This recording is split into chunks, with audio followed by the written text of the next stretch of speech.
Olá, estamos no 7º CREA Debate, um programa que se propõe a discutir políticas públicas com um viés sobre a engenharia e agronomia. Hoje aqui nós estamos discutindo sobre a educação, se há futuro. E para isso nós trouxemos alguns especialistas. Eu me refiro a Caio de Lima, que é aluno do Cefet, me refiro a Valdec Carneiro, deputado estadual, a Clarice Nobile, que é conselheira regional, mas professora da Unirio, e Jefferson, reitor do IFE, Instituto Federal Fluminense, Agamenon, professor e diretor do SENGE e professor da UFRJ, e Luiz Fernando, que é professor da UF. Então, proponho que vocês assistam, participem e tenham um ótimo debate. Neste momento, passo a palavra para o presidente Luiz Antônio Cossenza. Bem, bom dia a todos. É um debate extremamente importante para nós aqui do CREA, por conta da formação, discutir formação dos engenheiros. Nós entendemos que se fala muito, né, que a engenharia devia ter como advogado a prova da ordem, essas coisas todas. Eu, particularmente, sou contra, já vou adiantando, porque o Brasil nunca precisou disso para ser considerado uma das melhores engenharias no mundo. O que a gente vê hoje é um desmonte das instituições públicas, que é lamentável a gente ir na UERJ ver uma formatura do semestre inteiro com 60 formandos e vai numa instituição particular, nada contra as instituições particulares, mas ter mais de 3.000 alunos de engenharia, né? Então, esse debate com relação ao ensino à distância, né, que é uma realidade, eu acho que a tecnologia está aí para isso, mas será se deveria ser 100% à distância? Então, está aí especialistas aqui presentes nessa mesa. Então, é esse debate que nós queremos fazer. O futuro da engenharia, o futuro da formação dos nossos engenheiros. Eu queria agradecer a presença de todos vocês e um bom debate para todos nós. Tá ok? Obrigado. Ok, então, neste momento, nós assistiremos um vídeo para que possamos aqui estar todos nivelados com relação ao assunto debatido.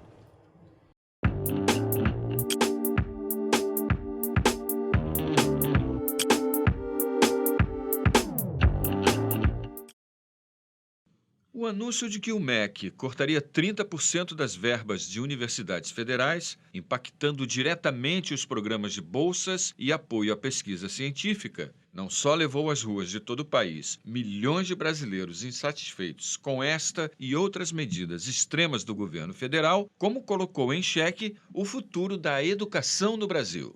Ideias como escola sem partido, ensino fundamental à distância, mudanças ideológicas no Enem e redução de investimentos em cursos universitários da área de humanas, sob a alegação de que não são importantes para a economia brasileira, geraram preocupação entre docentes, pais, alunos e sociedade. Essa apreensão ganhou eco entre políticos de vários partidos em Brasília.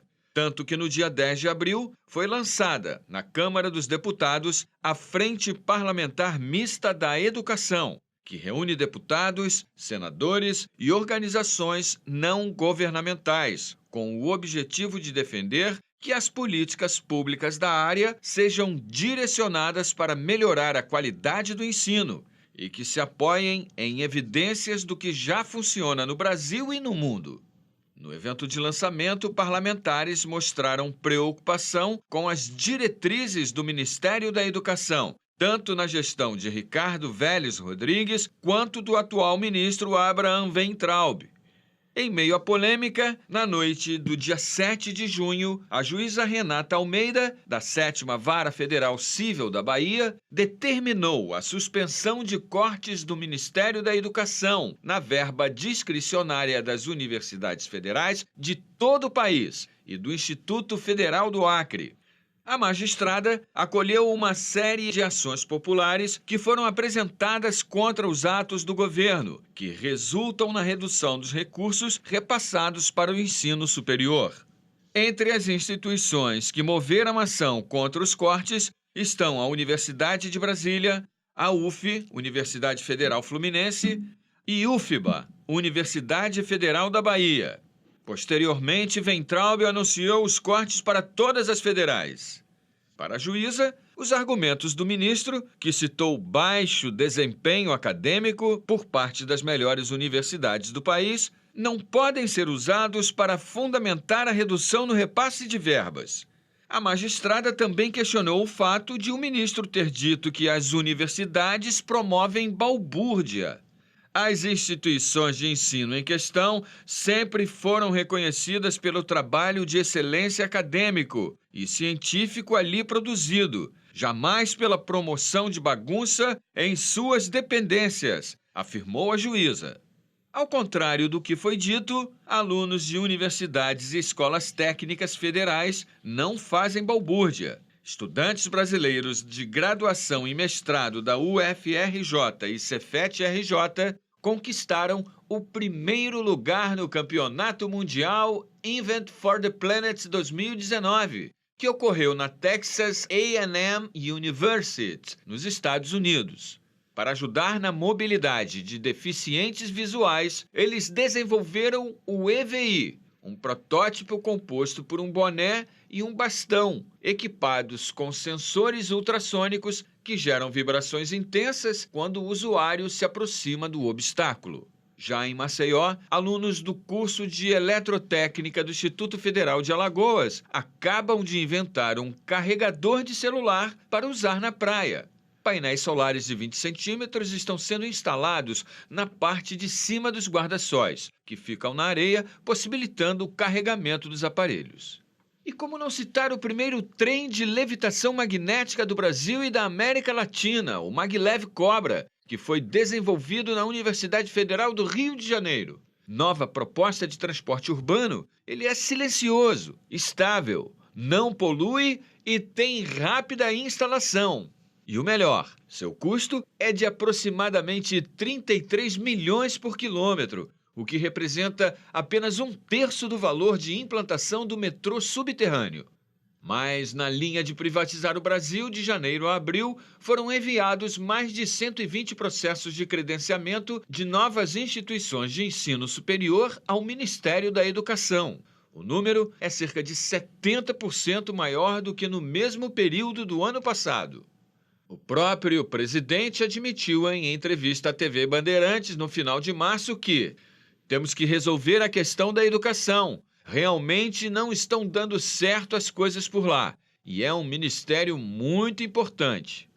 Uma coisa é fato, o MEC está em crise. Nos bastidores, sabe-se que há um fogo cruzado entre correntes formadas por servidores técnicos, militares e seguidores do escritor Olavo de Carvalho, que é considerado o guru do presidente Jair Bolsonaro. Cada um querendo impor indicações e linhas de pensamentos. Uma grande confusão. Mas, para entender a educação no país hoje, é preciso analisar os fatos mais relevantes. A história da educação no Brasil remonta à época do Descobrimento e se confunde com a trajetória da Igreja Católica. Vejamos a linha do tempo. 1549. Chega ao Brasil com o intuito de catequizar os índios nativos o primeiro grupo de 6 padres jesuítas. 1759. 210 anos depois, o Marquês de Pombal expulsa os jesuítas de Portugal e de suas colônias, incluindo o Brasil. 1808. Chega ao Brasil a família real portuguesa. Dom João VI cria 2 escolas de medicina, a Biblioteca Nacional e a Imprensa Régia. 1827. Dom Pedro I cria 2 faculdades de direito no país. 1909. O Decreto 7.566 cria 19 escolas de aprendizes artífices, sendo considerado o marco inicial das escolas técnicas no Brasil. 1930, é criado o Ministério da Educação e Saúde Pública. 1932, é lançado o Manifesto da Educação Nova, elaborado por 26 intelectuais e escrito por Fernando de Azevedo, que defendia a bandeira de uma escola única, pública, laica, obrigatória e gratuita. 1934, a nova Constituição dispõe pela primeira vez que a educação é direito de todos, devendo ser ministrada pela família e pelos poderes públicos. 1942, a Reforma Capanema organizou o ensino secundário em 2 ciclos, o ginasial e o colegial, reformou o ensino comercial e criou o SENAI, Serviço Nacional de Aprendizagem Industrial. 1946, a nova Carta Magna determina a obrigatoriedade de se cumprir o ensino primário e dá competência à União para legislar sobre diretrizes e bases da educação. 1953, é criado o Ministério da Educação e Cultura, o MEC. 1961, após 13 anos de debates, finalmente é publicada a primeira LDB, Lei de Diretrizes e Bases da Educação Nacional. 1961, Paulo Freire cria a didática que propõe alfabetizar em 40 horas adultos analfabetos. 1964, golpe militar. Professores presos e demitidos, universidades invadidas, estudantes presos, feridos e alguns mortos nos confrontos com a polícia. 1968, foi criado o Mobral, Movimento Brasileiro de Alfabetização. 1971, é promulgada a nova Lei de Diretrizes e Bases da Educação Nacional, que torna obrigatório o ensino de moral e cívica, educação física e educação artística, além do ensino religioso facultativo. 1978, surgem os 3 primeiros Cefetes, Centros Federais de Educação Tecnológica, com o objetivo de formar técnicos e tecnólogos. 2003, com foco na educação pública de qualidade, num período de 11 anos, ou seja, até 2014, são criadas 18 novas universidades federais e 173 campos universitários. O número de alunos universitários no período passa de 505 mil para 932 mil. O número de professores universitários da rede federal também aumentou no período. Passou de 40,5 mil para 75,2 mil. Os institutos federais também têm grande expansão, sendo implantadas mais de 360 unidades em todo o país. 2010, o investimento na educação chega a 54,2 bilhões, 3 vezes maior do que em 2003, que era de 18,1 bilhões. 2013, no dia 9 de setembro, é promulgada a Lei 12.858, que determina que 75% dos royalties do petróleo e 50% do chamado Fundo Social do Pré-Sal sejam destinados à educação, como uma compensação financeira da exploração de petróleo e gás natural. 2017, a reforma do ensino médio institui os itinerários formativos, divididos em 5 áreas: linguagens e suas tecnologias, matemática e suas tecnologias, ciência da natureza e suas tecnologias, ciências humanas e sociais aplicadas e formação técnica e profissional. A carga horária passa de 800 para 1.400 horas anuais.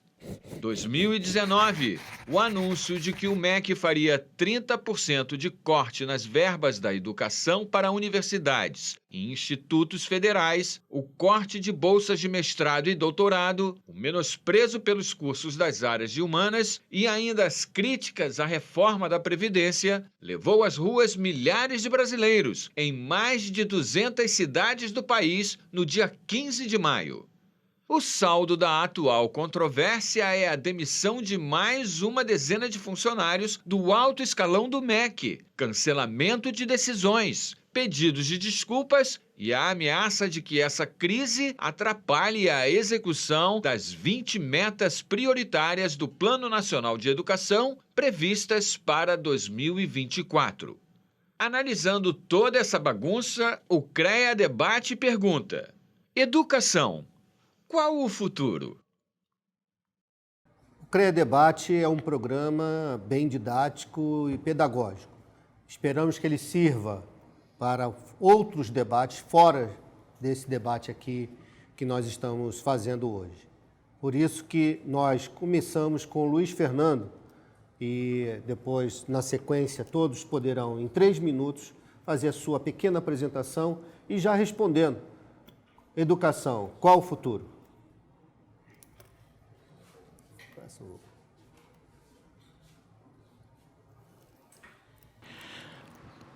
Bom dia. Primeiro, é um prazer estar num debate como esse. Quero agradecer o convite para estar aqui. É uma honra e um orgulho poder, inclusive como professor de antropologia da área de humanas, estar num debate com a área de engenharia.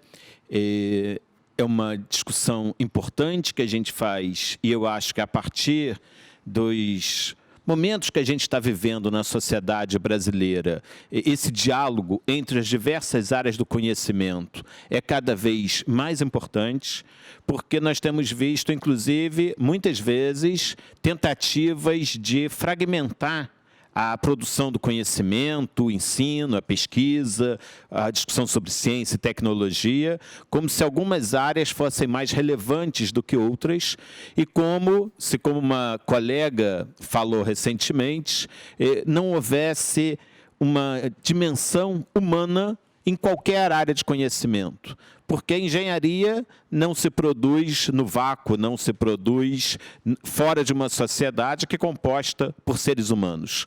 Então, acho que pensar o futuro da educação e pensar a questão da engenharia nesse debate do futuro da educação passa fundamentalmente também por uma discussão de um aprofundamento dessa relação humana na produção do conhecimento, na discussão de a quem interessa esse conhecimento, o conhecimento produzido pelas áreas exatas, pela engenharia, serve para que projeto de sociedade, e em tudo isso a área da antropologia, a área das ciências humanas, tenho que discutir sobre a produção do conhecimento, sobre a quem interessa esse conhecimento e um papel relevante para pensar qual a dimensão da educação em um país que tem um déficit, um atraso histórico. E só para concluir essa apresentação, eu acho que nunca é demais lembrar uma frase do saudoso mestre Darcy Ribeiro, que a crise da educação no país não é uma crise apenas, é um projeto. E é um projeto que remete, por exemplo, ao fato de que no interior da Argentina, na cidade de Córdoba, em 1613, foi fundada uma universidade, enquanto, no Brasil, a primeira universidade é fundada apenas no século XX. Isso já fala do desinteresse, do descaso com a educação superior, que é um projeto das elites nesse país. Então, eu acho que um debate como esse tem que pensar o futuro, olhando para a tradição do passado e tudo que a gente tem a produzir para a educação nesse país. Professor Agamenon. Bom dia para todos. Queria cumprimentar todos os companheiros da mesa, Cossenza, o Osiris e todos os meus companheiros. Eu queria começar essa questão do debate sobre o futuro da educação, primeiro expondo o meu ponto de vista de que, a rigor, não existe essa diferença é muito ruim entre ciências humanas e ciências exatas. Todas as ciências são humanas. A física, a matemática são construções lógicas humanas, construídas historicamente. E as ciências exatas, na realidade, não existe ciência exata. Por quê? Porque a ciência é uma forma de conhecimento que é construída historicamente e os seres humanos vão construindo os instrumentos do conhecimento historicamente.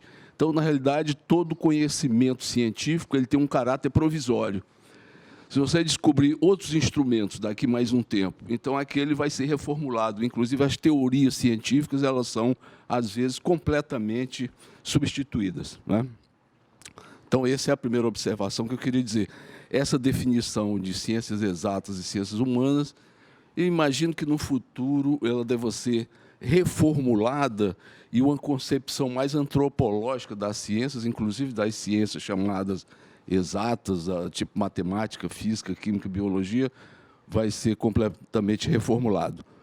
A segunda observação que eu queria fazer é com relação ao futuro da educação. Acho que a gente tem que qualificar um pouco o futuro da educação pública ou a educação em geral. A gente está defendendo, nós temos defendido sistematicamente a bandeira da educação pública de qualidade, né, e gratuita. Essa que é a nossa bandeira. É essa educação que está ameaçada. Quer dizer, enquanto política pública de educação e as universidades públicas estão, a gente viu aí pelo que foi passado, elas estão sofrendo um ataque com relação ao financiamento, né? Então, essa daí está em xeque. E é essa educação, eu acho, que a gente tem que continuar defendendo como bandeira. Por que ela está em xeque? Porque a política do governo, esse governo que entrou aí, que é uma mistura, né, de atraso e de visão medieval, quer dizer, o que orienta, o que está por trás dessa ideologia que orienta esse governo, é uma visão extremamente retrógrada de sociedade, né, combinada com uma coisa que é o liberalismo econômico. Quer dizer, são duas coisas que aparentemente são extremamente contraditórias, né? Você ter uma política liberal de liberar tudo. E aí, nesse sentido, é que eu acho que a educação pública está em xeque. Por quê? Os grandes grupos, inclusive de compra de universidades, estão aí, se articulando, vendendo, comprando e formando grandes conglomerados de educação no campo, pelo menos, não só da engenharia, das universidades, não é? Então, é isso que eu vou ficar por aqui, depois a gente pode aprofundar melhor o debate. Professor Jefferson. Bom, quero também registrar a satisfação de estar nesse debate com colegas tão proeminentes, especialmente um estudante que teve com a sua equipe, resultante da educação pública de qualidade, um destaque internacional. Isso muito nos entusiasma. Então, Consenza, Osíris, muito obrigado pelo convite de estar aqui representando uma educação que vem dando certo neste país, né? Então, existem algumas teses que a gente vai, eu acho, espero, ao longo desse programa, nós vamos poder tratar, mas eu quero dizer aqui, nesse início, de que nós estamos aguardando a agenda nacional, porque já existe uma agenda internacional, com alguns boicotes, sérios boicotes, que é a Agenda 2030, que a ONU apresenta, com 17 grandes objetivos, e o quarto deles é a educação de qualidade equitativa ao longo de toda a vida para todos. E esta meta 4 é considerada a meta base para que todas as outras metas as metas do desenvolvimento sustentável sejam atingidas, como fome zero, como qualidade de vida dos oceanos, como igualdade de gêneros, né? A educação é tido hoje no mundo como um grande pilar para que a gente possa chegar a 2030 num mundo mais sustentável e melhor para se viver. Então, essa agenda internacional, eu espero que ela seja posta em prática também em nosso país, porque nós não podemos ter uma agenda nacional que apenas desqualifique o que existe. Nós temos que ser mais propositivos. Não é só desfazendo que nós vamos construir o futuro. Talvez nós precisamos reaprimorar, porque na ação pública, na ação da vida nossa, o aprimoramento é sempre um princípio. É sempre possível fazer um trabalho melhor do que aquilo que nós fazemos. Mas, para alguns segmentos, me parece que nós temos que zerar o Brasil para começar um novo Brasil, e isso é muito perigoso. E quero aqui dizer que somente com a educação de qualidade é que nós vamos ter uma produção científica de qualidade e que vai se traduzir no desenvolvimento tecnológico que, de fato, leve o conhecimento para o benefício da sociedade. Então, não é possível distinguir ou dizer: eu preciso melhorar a educação básica em detrimento do ensino superior. Pelo contrário, eu preciso ter uma educação básica de qualidade, um ensino superior de excelência também de qualidade, para que eu possa ter o conhecimento a serviço de um futuro melhor para todos e não só para alguns. Professora Cláudia. Eu gostaria de cumprimentar vocês, telespectadores, né? Cumprimentar meus colegas de mesa, parabenizar ao CREA por essa iniciativa e gostaria de continuar um pouco na linha do professor Jefferson, porque quando você fala qual o futuro da educação, a educação aí tem infinitas acepções, que é um campo vastíssimo, né? Você não esgota numa fala, numa pergunta. Ao contrário, você abre mais perguntas, você amplia, né, a questão. Né? Então, vamos ficar numa acepção da educação voltada no sentido de escola, que me parece que é esse que nós estamos dando aqui. Né? Porque você pode ter educação no sentido de cultura, vastíssima. Né? Em resumo, educação é que faz o homem se alavancar, né? Se melhorar, progredir em si. Né? Então, nesse sentido de escola, eu tenho que também fazer um corte aí, né? Para a gente conversar um pouquinho. Vamos conversar um pouco no sentido da educação na escola, no sentido da educação para todos, que começa lá logo após a guerra, né, no mundo inteiro, aquela ideia de educação para todos, né, e que é fortalecida pela ONU nas suas metas para os anos 30. Muito bem. Quando você fala educação para todos, aí está muito no sentido, um dos sentidos importantes, né, é o de que a escola tem como obrigação para cada país, né, levar a todos, a educação para todos, a todos, os sistemas os códigos, os sistemas que regem o país. Né? Então, quando você diz, o ensino fundamental é o que é possível ensinar as crianças nos códigos de comportamento, de direitos, de deveres, não é? Do que é bom, que rege aquela sociedade. Não é? Bom, subindo para a educação superior, vamos voltar para a engenharia um pouco aqui, que nós puxar um pouquinho da brasa para o CREA, não é? Nós temos a questão, quais são os sistemas, né, códigos que as escolas de engenharia têm que passar para os seus alunos. Né?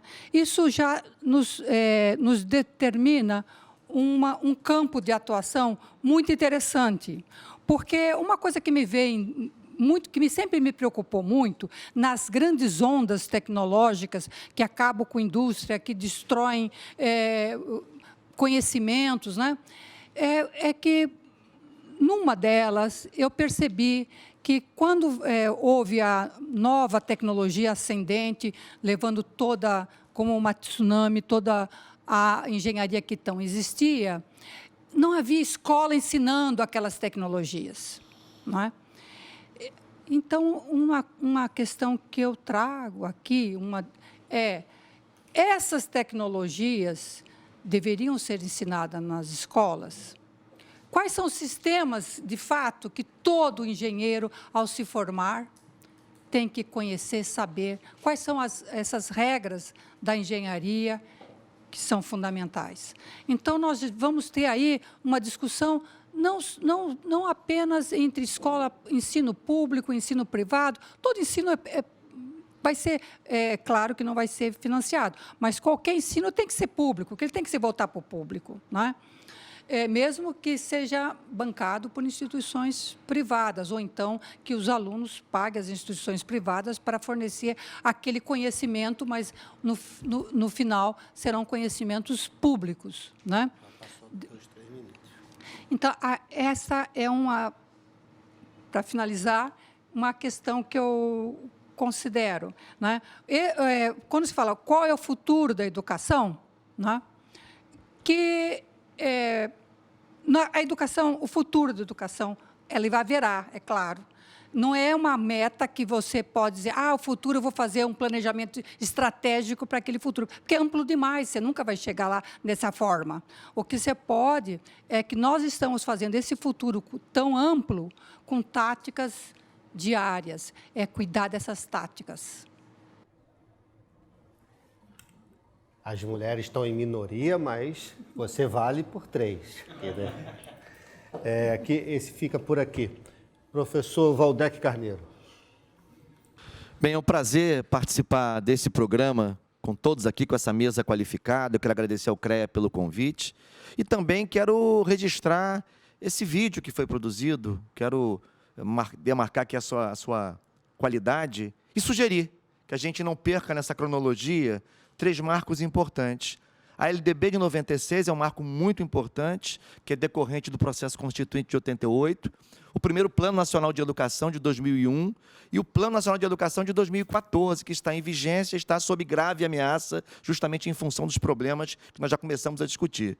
Enfim, em segundo lugar, eu quero também, em resposta à pergunta matricial aqui do programa, que é qual o futuro da educação, eu tendo a respondê-la dizendo de saída que só tem futuro com a educação, né? Isso não é um mero jogo de palavras, né? Mas, para isso, é preciso, antes, fazer um esforço no sentido de demarcar quais são as concepções, não é, de nação que a gente quer construir. É uma nação soberana, uma nação ajoelhada e subalterna. Quais são as concepções de sociedade que a gente quer consolidar no Brasil? É uma sociedade marcada por valores humanistas, altruístas, igualitaristas, ou uma sociedade egoísta, desigual, preconceituosa? Quais são as concepções de pessoa, falava a professora, né? Concepção de homem, de mulher. São seres humanos marcados pelo espírito de colaboração, de construção solidária, ou competitivos, egoístas. Sem isso, a gente não define claramente os marcos da educação que a gente quer estabelecer, os marcos da política educacional. Porque eu acho que a educação tem pelo menos 3 grandes missões: socializar, emancipar e libertar, né? A educação socializa, porque proporciona a interação entre as pessoas, sobretudo nos ambientes escolares, que não são apenas para instruir, né? Escola não é autoescola, não é? Escola faz educação, não faz a mera instrução. Portanto, o processo de socialização é muito importante. Ela emancipa, porque proporciona um acesso ao pensamento crítico, ao pensamento das várias correntes de pensamento, a pluralidade do pensamento, e ela liberta também porque nos livra de preconceitos, de estereótipos, de estigmas. Assim. Se a gente trabalhar essas concepções, dificilmente a gente chega a formular com precisão, né, uma política educacional, uma proposta pedagógica, um currículo, enfim. E é interessante observar, nessa primeira etapa aqui, que eu quero concordar com o debate epistemológico que estava sendo feito aqui pelo Roux e pelo Agamenon. Primeiro, a dimensão humana se faz presente em todas as áreas do conhecimento. E é muito importante também a gente entender que a ciência é marcada pela incompletude, não é? O conhecimento científico é, por definição, provisório. E aí a gente começa a compreender, vou concluir, que regimes autoritários tendem sempre a atacar as ciências humanas e as instituições que formulam o pensamento crítico. Caio, nosso estudante. Bom dia. Primeiramente, gostaria de agradecer a oportunidade de estar aqui presente nessa mesa de debate. assim, essa questão é muito importante, que é o tema aqui do nosso debate, a educação, qual é o seu futuro? Eu, como estudante de engenharia mecânica do Cefet, atualmente estou no 4º período, eu vejo dentro da universidade um grande aproveitamento dentro dos nossos cursos. Claro que poderia ser melhorado, isso é claro, mas eu tive uma experiência muito importante dentro desse semestre, que pude participar de uma competição internacional, dentro que a gente foi premiado em primeiro lugar, isso numa universidade pública. E isso não é exclusivo disso, isso não é raro. Podemos ver aí, durante o decorrer dos anos, várias equipes, vários times, várias universidades participando de prêmios internacionais e ganhando, tendo representatividade no mundo. Eu competi junto com outras 5 equipes, entre elas só a gente que era da América do Sul, então equipes da Europa, equipes dos Estados Unidos, e a gente saiu em primeiro lugar tendo uma grande vantagem. Isso foi declarado pelos professores das universidades de fora. Isso demonstra que a nossa educação é muito boa, é de qualidade, só precisa de mais investimentos, né? Aqui, esse evento ele ocorre há 30 anos nos Estados Unidos, que ele proporciona a melhora do mundo, temas voltados para a melhora do mundo, desenvolvidos por alunos de engenharia. No Brasil, foi a 2ª vez que ocorreu, mas a gente gostaria de aumentar. Se lá ocorre 7 vezes num ano esse tipo de evento, por que aqui não pode ocorrer também? Por que a gente não pode melhorar o mundo aqui também com os alunos? Isso não chega só na questão de engenharia, mas entre outros níveis de conhecimento, como humanas e as ciências. E é isso. Ok. Então, Felipe, outro estudante. Bom dia, tudo bem? Eu faço engenharia eletrônica no Cefet e, primeiramente, eu gostaria de agradecer por estar aqui debatendo com pessoas tão renomadas e assim, que realmente entendem sobre o assunto. E o objetivo, né, da gente estar aqui é dar uma visão talvez mais de dentro da universidade, o que a gente passa, o que a gente vê no nosso dia a dia. Não necessariamente a gente olhar pelo alto de toda a esfera, né? E a nossa visão é que, às vezes, a gente se foca tanto em investir em educação, em criar tantos programas, mas esse dinheiro que está sendo investido em educação não é gerenciado de forma tão interessante. Por exemplo, uma coisa que eu vejo dentro da universidade é que a gente tem muita aula, a gente só pensa em ter aula e não tem um processo de incentivo à inovação, por exemplo, na nossa área de engenharia. Para vocês terem noção, na verdade, esse evento que foi sediado foi uma universidade dos Estados Unidos que promoveu isso. Então, é diferente a gente pensar que só dar aula, criar mais tempo para as escolas, criar mais matérias, vai resolver algum problema da educação. Muito importante a gente pensar na parte de inovação, em como a gente pode incentivar, né, criar um incentivo na pessoa, no estudante, a querer continuar naquela profissão. A gente pode dar um exemplo, por exemplo, na minha turma de engenharia elétrica e eletrônica, dentro das 40 pessoas que entraram da universidade, apenas 2 continuaram com a gente. Então, é interessante a gente apresentar incentivo, não só necessariamente na universidade, mas também um incentivo desde a educação de base, né? A promover a escola que assim, a pessoa consiga se identificar desde cedo com o que ela gosta. Bom, a ideia desse debate é que eles, de fato, sejam um debate. Nós tentamos, de alguma maneira... Tá, já vai começar o processo de inscrição, já tem aqui Cosenza como inscrição, escrito aqui. Mas nós até tentamos atrair para essa mesa uma deputada federal que não pensa como, né, a maioria aqui dos senhores pensa, né, e a senhora pensa.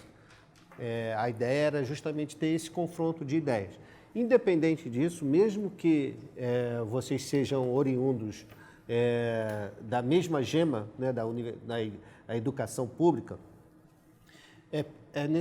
se ocorrer aqui alguma linha de pensamento contrário, é importante que exponha isso, né?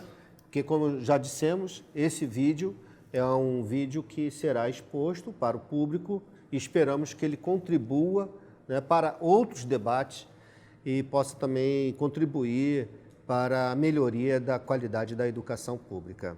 E nós vamos iniciar, nesse momento, né, o bloco de perguntas e inscrições. Podem se inscrever ou não se inscrever, tá? E pode também se reescrever. E a primeira pergunta que trouxemos aqui para a reflexão já foi tangenciado, né, por alguns dos senhores aqui, né? Mas é importante que aprofundemos esse assunto. O que justifica o forte ataque à educação?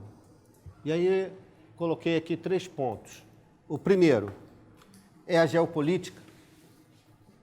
O segundo é a mercantilização. E, por último, se é a falta de política.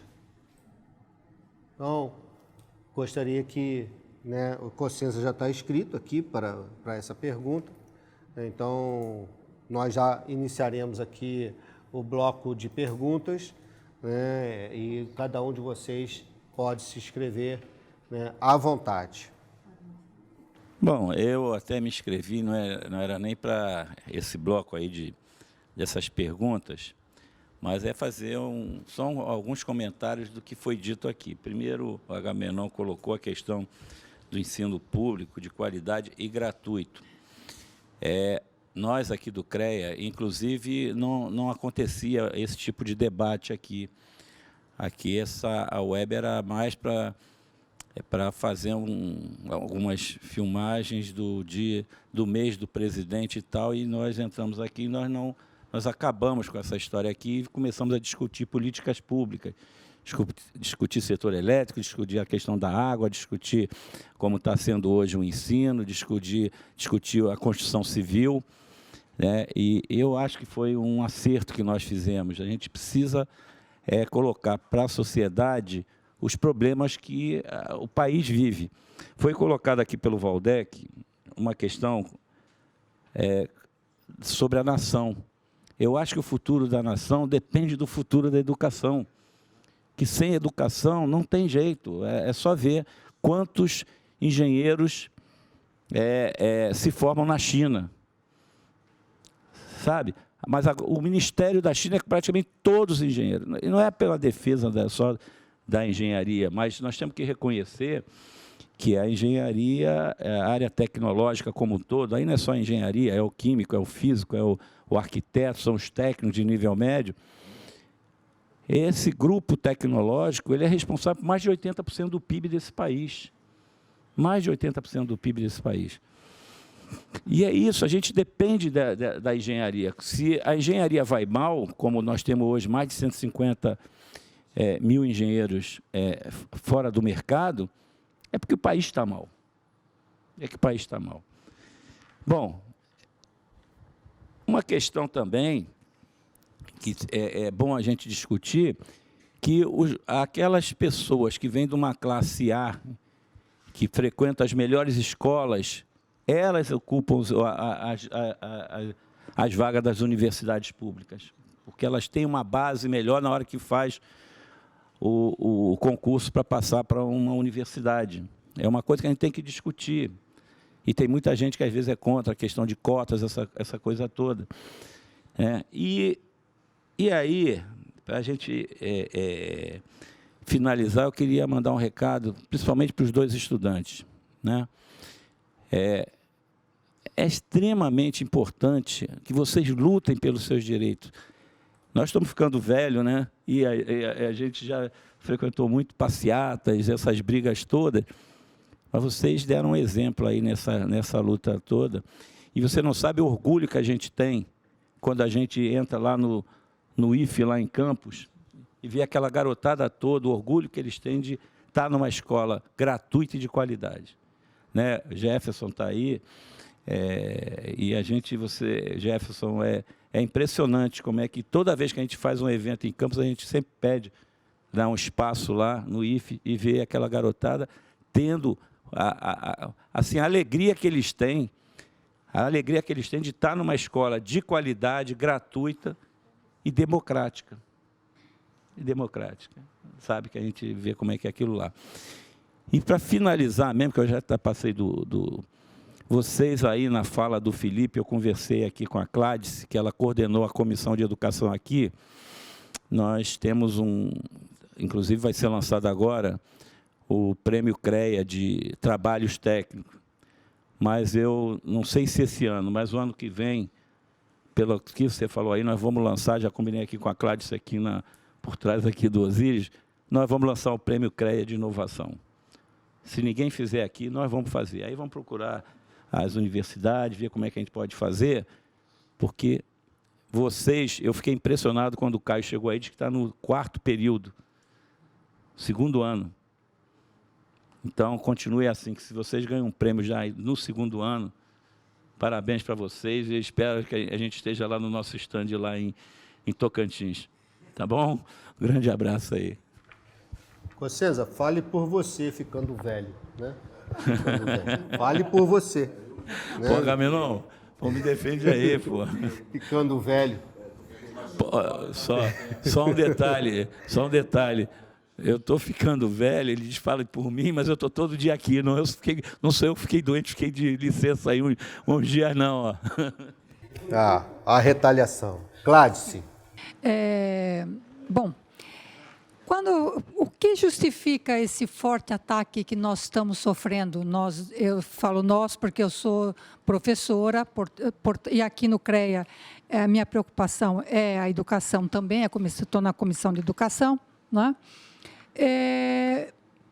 Eu penso que é devido à capacidade das escolas, né, levarem os alunos, se motivarem a terem um pensamento crítico, não é? E um pensamento que o coloca como sujeito, como protagonista da sua própria vida, o solucionador dos seus próprios problemas, não é?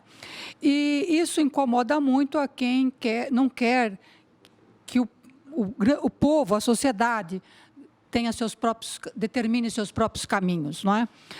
Tanto assim que a grande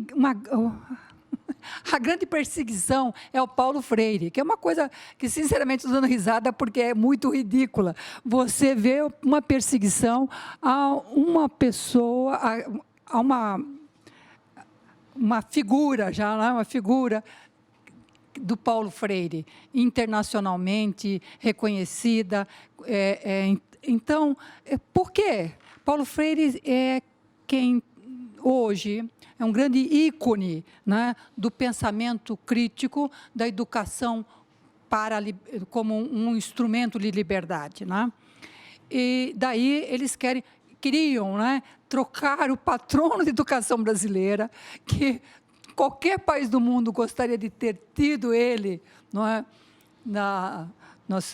E muitos tiveram a honra de ter os seus ensinamentos, né, dele ter vivido em alguns países, né, contribuído com outros países. E então o que eu penso é essa questão do pensamento crítico, que eles não querem que a sociedade brasileira tenha, que o cidadão brasileiro tenha.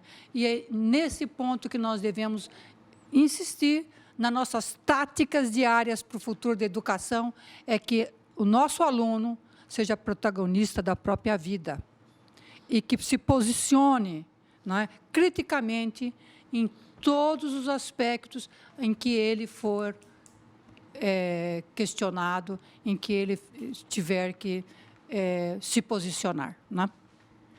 Professor Jefferson. Bom, eu queria dizer que tem algumas teses que estão sendo colocadas que é preciso que nós possamos desmontá-las, né? A primeira delas, e fala de expoentes da liderança política deste país, né, é de que a educação já tem o dinheiro suficiente para atender às suas demandas e o que precisa é uma melhor eficiência do seu uso. Primeiro que isso é uma verdade, isso não é uma verdade, ou poderia dizer uma verdade parcial, porque o bom uso do recurso público sempre tem que ser uma meta e sempre é possível fazê-lo melhor. Mas não é verdade que nós já temos dinheiro suficiente.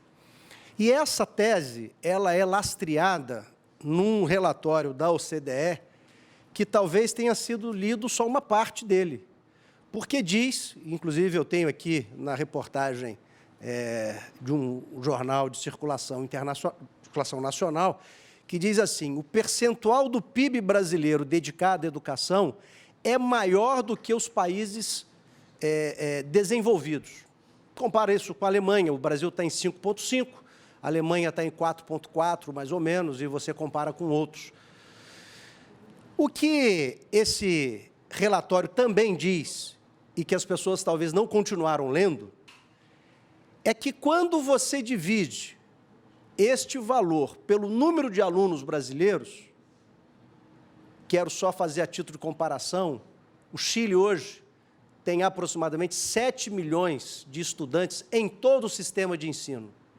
No Brasil, só no ensino superior, são 8 milhões, e na educação básica são 47 milhões. Então, o PIB é um dos indicadores mais traiçoeiros, porque ele não mostra, por exemplo, o contraste da sociedade, a concentração de renda e uma série de outras mazelas que nós temos, e ele só mostra um valor total da produção de riquezas. E quando você divide o PIB aplicado ao país por estudante, a média da OCDE é 9,4 mil dólares por estudante. O da Alemanha, que em tese aplica menos do PIB, vai para mais de 10 mil. E o Brasil vai para 3,9 mil dólares. Portanto, é 40% do valor médio da OCDE. E é bom também, aproveitando a belíssima explanação do nosso colega Valdec, esse deputado que tanto se destaca pela defesa da educação, é importante dizer que somente com a LDB e com a Constituição é que tem a universalização da educação básica nesse país. Nós estamos falando isso de 30 anos. E aí tem uma outra pergunta. Há quanto tempo nós aplicamos 5,5% do PIB? Quando nós estamos aqui na fala do nosso querido professor ao lado, e diz que a universidade brasileira mais antiga tem menos de 100 anos, ano passado eu tive na celebração dos 800 anos de Salamanca. Então, comparar os indicadores brasileiros com países que tratam a educação na magnitude que tratam há 800 anos, é uma covardia, porque você ignora o processo de colonização exploratória desse país, como já dito aqui. Você ignora a escravidão deste país. E há quanto tempo que as pessoas, e os filhos, e os netos, e os bisnetos dos escravos tiveram acesso à educação de qualidade? E eu quero comparar os indicadores destes jovens e dessas crianças com aqueles que têm a universidade há mais de 800 anos. Então, no mínimo, é desonesto. E não reconhecer que a educação brasileira está caminhando é também um desconhecer estes últimos anos nesse país, que geram jovens como esses que estão aqui. Agora, podemos fazer uma crítica. O Brasil não cresceu, talvez, a sua educação na velocidade das suas demandas, mas porque há muitos séculos foram negadas a educação de qualidade. A maior parte desses brasileiros. É bom lembrar que, na década de 70, 85% da população brasileira estavam na zona rural. E será que tinha educação de qualidade para essas pessoas na zona rural? E hoje 85% estão nas cidades. E, infelizmente, se a gente compara os indicadores de comparação da média por aluno na educação fundamental, no secundário, com a média da OCDE, então ainda é mais gritante a diferença. Então, não é tirando dinheiro do ensino superior para colocar na educação básica. É pensar agora como que nós vamos construir outras alternativas. E esse Brasil pensou, mas infelizmente foi destruído como fundo soberano, fundo social desse país, onde também dito neste vídeo, é ele que sustentaria o crescimento e a expansão da educação pública desse país. Portanto, foi boicotado este fundo, foi retirado, foi mudado o modelo de petróleo aqui, que seria para financiar a saúde, a educação, a ciência e tecnologia, e agora diz, não tem recurso. Claro, nós estamos tirando as fontes, não realmente nós vamos ter que descobrir outras fontes de recursos, e não simplesmente retirar do ensino superior, como colocar no ensino básico. Eu quero dizer aqui que nós precisamos quebrar algumas teses e dizer, falta dinheiro para a educação brasileira para atender as suas mazelas sociais, históricas e estruturantes. Você quer se reescrever? Não, pode deixar. Tá bom. Professor Agamenon. Só continuando o debate, acho que tem um leque muito grande de questões aqui que estão sendo levantadas. Vou só, para a gente não perder a oportunidade, só fazer uma breve nota sobre a questão da inovação tecnológica. Eu, atualmente, estou aposentado da UFRJ, mas eles me chamaram para dar uns cursos de conhecimento de áreas humanas, vamos dizer assim. E eu estou dando o curso de História da Tecnologia. E eu dou uma aula de 1h30 só sobre a questão da inovação tecnológica, que é uma questão que eu acho fundamental, né? Então, é uma coisa importante a gente fazer esse debate, talvez fazer um debate desses aqui, em que essa questão seja colocada mais no centro do debate, né? A questão central da pergunta que está sendo feita, aí voltando para o tema principal, a questão do ataque, eu acho que tem várias causas, mas eu acho que existe, principalmente, uma oposição à questão do pensamento crítico. E aí, o pensamento crítico, não o pensamento crítico em abstrato, vamos dizer, qualquer pensamento crítico, mas o próprio pensamento científico. A ciência é um pensamento crítico, por excelência. Talvez a única profissão, aí eu posso cometer o erro de me enganar, talvez a única profissão em que o indivíduo viva constantemente reconhecendo seus erros é o cientista. Quer dizer, o político é tradicionalmente o que vive encobrindo seus erros. Mas o cientista, a ciência só sobrevive na medida em que ela reconhece os seus erros e vai reconstruindo ou construindo o conhecimento dessa forma. Se você vê, por exemplo, entrando um pouco no campo da epistemologia, se você vê, por exemplo, o Karl Popper, que é até um filósofo que tem um pensamento liberal, vamos dizer assim, mas é diferente do pensamento liberal colocado naquela época. O livro dele, Conjecturas e Refutações, ele oferece ao próprio Hayek, não é? Mas um dos livros importantes dele, que é um conjunto de conferências que ele dá no rádio, foi reunido num livro chamado Conjecturas e Refutações. Quer dizer, a ciência é uma construção lógica, uma forma de conhecimento, uma construção lógica humana. Por isso que não existe esta separação, essa dicotomia entre ciências exatas e ciências humanas, porque toda ciência humana tem uma base antropológica, uma construção lógica humana, né? E que se nutre do instrumento crítico, de ficar refazendo, reconhecendo o erro sistematicamente, uma forma sistemática de reconhecer o erro e de ir propondo, né, avançar a fronteira do conhecimento na medida em que você vai reconhecendo o erro e mudando o curso dos acontecimentos, até fazer uma reformulação geral das teorias. As teorias científicas, elas são substituídas quando elas chegam no impasse do ponto de vista lógico e da explicação. Ela já não fornece mais os elementos explanatórios capazes de resolver determinados problemas que são colocados. Às vezes, problemas... Eu já passei do tempo, né? Bom, Quer a se gente volta. reescrever? Não, mas conclua.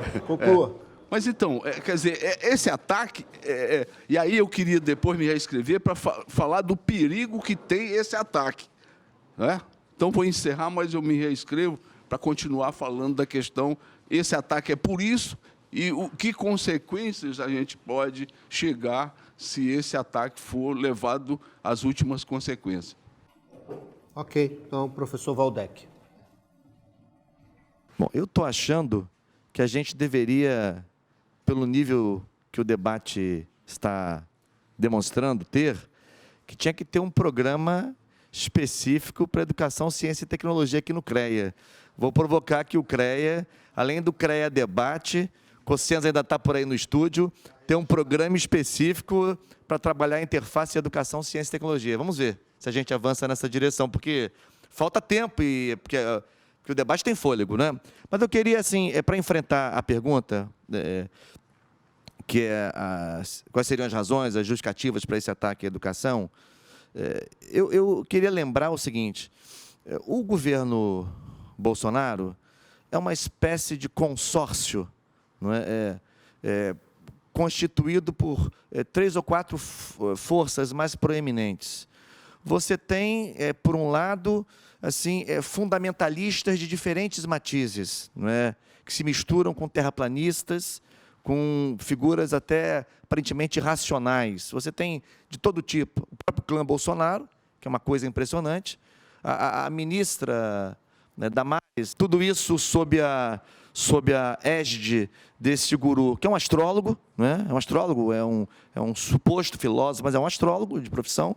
Enfim, então, esse é um ponto. Você tem, por outro lado, as Forças Armadas, notadamente o Exército. Não é? Você tem ainda setores do sistema de justiça, né? Exatamente os setores que estão em putrefação no sistema de justiça, estão representados no governo Bolsonaro.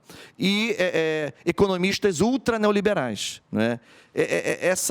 Esse quadripé não esgota, mas assim estrutura em boa medida o núcleo confuso, né, desorganizado, desbussolado do governo Bolsonaro. E é bom lembrar também que a campanha de 2018 girou fundamentalmente em torno de 3 temas. Não é? Segurança, corrupção e moral e costumes. Não é? É bom não esquecer. Então, essa turma que está no governo Bolsonaro tem estruturado as ações do governo com base em 2 grandes pilares. Um, avançar no debate ideológico sobre moral e costumes. E isso explica a preferência, né, no enfrentamento à educação, porque são as instituições de educação em todos os níveis, né, de pesquisa, de formação humana, de modo geral, que tem, por vocação, por essência, essa missão de formar as pessoas numa perspectiva crítica, emancipatória, como disse há pouco. E, além disso, você tem o outro pilar, que é o entreguismo acentuado. Não é? O entreguismo acentuado. O Brasil está, na verdade, colocando à disposição do capital transnacional, né, suas principais riquezas e suas principais potencialidades estratégicas. Se a gente conecta as duas coisas, a gente entende ainda melhor os ataques desferidos à educação. Porque, por um lado, se o Brasil, nessa lógica, abre mão da sua soberania, o Brasil está numa linha, numa vibe, como diz a juventude, de abrir mão da sua soberania, de ser, de novo, uma nação inexpressiva na geopolítica mundial, né? Um país subalternizado, inexpressivo, enfim, ajoelhado diante dos senhores do mundo. Ora, e com isso, caminhamos para nos transformar, se isso não for revertido, num país meramente exportador de matéria-prima bruta e importador de tecnologia produzida a lures. Ora, se não tem esse apego à soberania, por essa lógica, para que investir em ciência, pesquisa e inovação? Porque não há nação soberana que não esteja lastreada em investimentos robustos, duradouros, em formação de quadros, em ciência, em pesquisa e em produção de inovação. Por outro lado, você tem os interesses do capital. Eu vou concluir para me reinscrever. Os interesses do capital, que tem isso também. Então, tem a guerra ideológica, né? Aí é escola sem partido, ideologia de gênero, perseguição ao magistério, tudo isso, não é? Eu quero aproveitar para desagravar o magistério brasileiro, sobretudo os que atuam na educação básica, mas todo o magistério brasileiro, né? É uma turma que faz um trabalho cotidiano difícil, de modo geral, de modo geral, porque eles não têm as condições objetivas de trabalho como temos, de modo geral, nós, na Rede Federal de Ensino Superior. A turma da Educação Pública Básica, de modo geral, trabalha sem plano de cargos, né? Ainda como horistas, né? Então, é muito importante desagravar o magistério brasileiro, professoras e professores, mas, assim, além disso, tem os interesses do capital. Há muito tempo que os privatistas defendem a tese das cobranças de mensalidade das instituições públicas. Tem o nicho do ensino superior à distância, com pouca regulação, que é um nicho de mercado impressionante, querendo crescer. O vídeo mostrou para nós o aumento substancial do número de pedidos de credenciamento de instituições de ensino privado. Ou seja, tudo isso também está dentro da lógica das disputas que o capital faz no Brasil, no campo da educação, que é visto por eles como um potente business, né? Então, assim, a guerra ideológica é a soberania da qual se abre mão, né? E, ao mesmo tempo, os interesses do capital no campo da educação. Isso tudo explica, essas três coisas conjugadas, explicam em boa medida os ataques que não cessarão, E eles partem do próprio Ministério da Educação. Hoje, o Ministério da Educação é adversário, é contendor das instituições públicas de ensino superior e de pesquisa. Ok. Professor Luiz Fernando. Bom, eu queria queria antes enfatizar que eu concordo com o que foi falado, eu só queria deslocar um pouco o eixo para pensar esse ataque à educação numa outra matriz, de pensar como esse ataque à educação só é possível quando a gente entende que ele se conecta a um ataque mais profundo ao conhecimento. Porque a gente vê, e eu compartilho todas as críticas que têm sido feitas a esse governo, do seu ataque direto ao ensino, às universidades, à questão da ciência e tecnologia, mas eu recentemente assisti uma peça lá em Niterói sobre textos de Machado de Assis e Arthur Azevedo. Foi uma peça maravilhosa, e aí com textos muito atuais. E um dos textos que eu lembro de Machado de Assis é A Teoria do Medalhão. Não sei se vocês já leram, recomendo, porque ele fala muito sobre a desqualificação do conhecimento. O texto é a fala de um senhor, é o seu filho, e que orienta de como deve ser o comportamento dele na faculdade. E é completamente deslocado da ideia de conhecimento, de produção de conhecimento, e sim de como ele deve ter um lustro, ter uma postura, uma pose que possa fazer com que ele seja entendido como um medalhão, no sentido que a gente atribui jocosamente a esse termo. E aí eu fico pensando, como que ele se traduz, como que essa teoria do medalhão se traduz numa generalização na sociedade, que torna possível a esse governo fazer esses ataques. Como a ideia do conhecimento, da teoria, são disseminadas como algo irrelevante.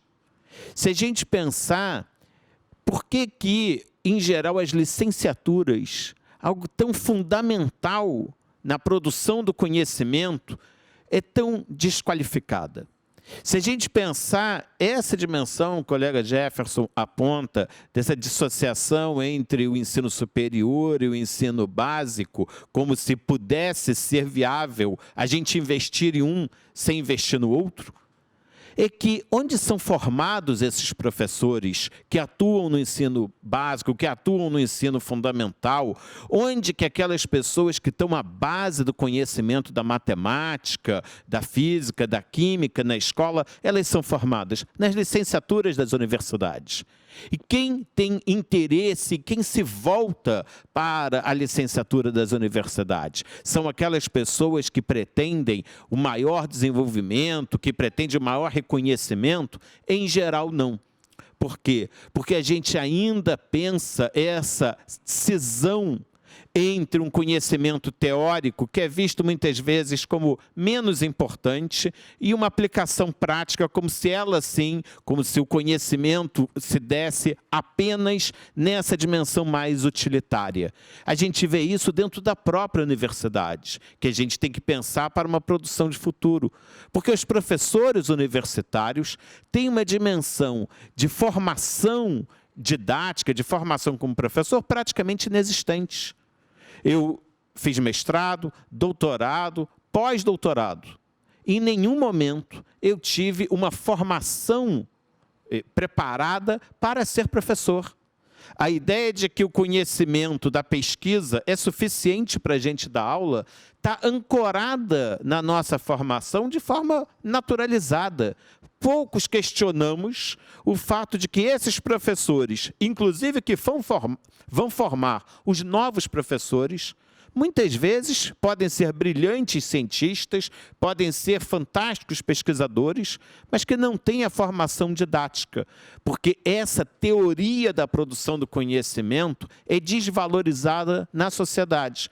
Então, para responder à pergunta, o que justifica o forte ataque à educação é porque nós temos um histórico forte ataque ao conhecimento, à teoria, a ideia de um conhecimento de base como sustentação de qualquer produção tecnológica, científica que possa decorrer daí. Controlar professor é um problema, né? Como controlar o professor? Nós vamos fazer um outro debate aqui, como controlar o professor. Eu também... Esse eu não vou participar. Eu também sou professor.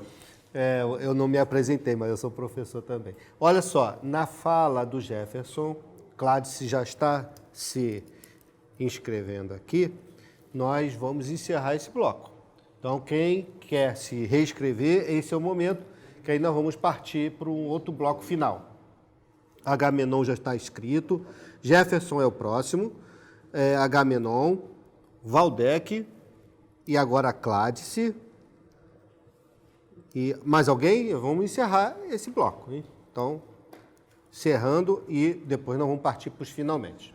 Bom, eu queria trazer a segunda tese que está se fortalecendo na sociedade. A primeira é, como eu falei, né, o equívoco, e as pessoas estão falando muitas vezes, e quando se fala muitas vezes para ver se torna verdade e com entusiasmo, é de que tem muito recurso na educação, o que não tem, está aprovado no relatório da OCDE, que dá base para essa afirmação, mas também desconstrói essa afirmação, quando a gente faz per capita por estudante.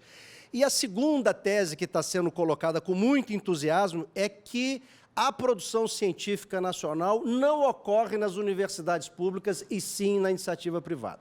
É uma outra inverdade. Mais de 90% da produção científica nacional se dá nas universidades públicas. Pesquisa recente agora mostra que das 50 instituições que mais produzem ciência, 44 são universidades públicas, uma universidade particular e 5 são institutos de pesquisas públicas. Então, é importante, mais de 50% da produção da ciência da América Latina é brasileira, portanto, a gente tem produção ainda na relação internacional, ainda muito pouco, chegamos próximo a 3%. Mas tem contradições e eu quero aproveitar a fala do professor Luiz Fernando. Então, por quê? Uma outra pesquisa mostra que quando você pergunta às pessoas se elas conseguem identificar uma instituição que produz ciência, apenas 13% conseguem identificar uma, e poucas identificam que a universidade é que produz ciência. A Fiocruz é identificada, o Instituto Butantan e tantos outros importantes institutos públicos, né? Mas as universidades não são. Então, aí talvez uma primeira questão, é que talvez nós estamos nos comunicando muito mal com a sociedade e nos apresentando de maneira muito, talvez, um pouco, não na medida que nós podemos fazer. Mas talvez tenha uma outra questão que também é importante que se coloque.